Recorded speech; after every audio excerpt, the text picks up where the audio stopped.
अस्सलाम वालेकुम मुफ्ती साहब, मेरा आपसे एक मसला है कि ये जो ड्रामा है तो ये देख सकते हैं या नहीं देख सकते?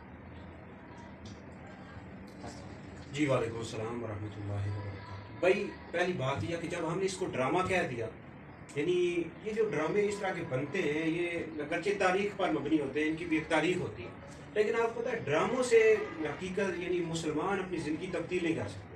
मुसलमान उस वक्त अपनी ज़िंदगी तब्दील कर सकते हैं जब वो अमली तौर पर अपनी ज़िंदगी हज़ूर अलैहिस्सलाम की सीरत के मुताबिक गुजारे। अब मेरा सबसे सवाल है भाई, अब अर्थुल लोग देख रहे हैं तो कौन कितने बंदे ऐसे हैं जिन्होंने अर्थुल के मुताबिक अपनी ज़िंदगी गुजार रहे हैं? 0%। कोई भी नहीं गुजारा भाई। लोग ना नमाज पढ़ते हैं ना दीन की तरफ आते।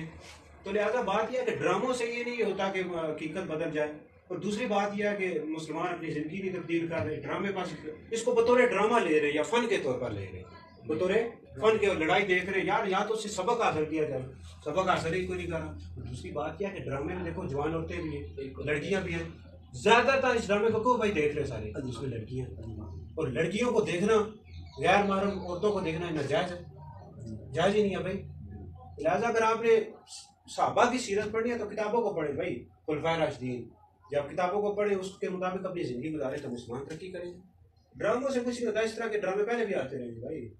या तो कोई मुसलमान इस ड्रामे को देखकर कोई वो ऐसी कोई बात करती हो कि वाह जी तब्दीली आ गई है भाई, तब्दीली आ ही नहीं रही तो ड्रामे। लिहाजा मेरे नज़दीक जाना, कच्चे कुछ लम्हा कहते जाए मेरे नज़दीक दुरुस्त नहीं देख सकते।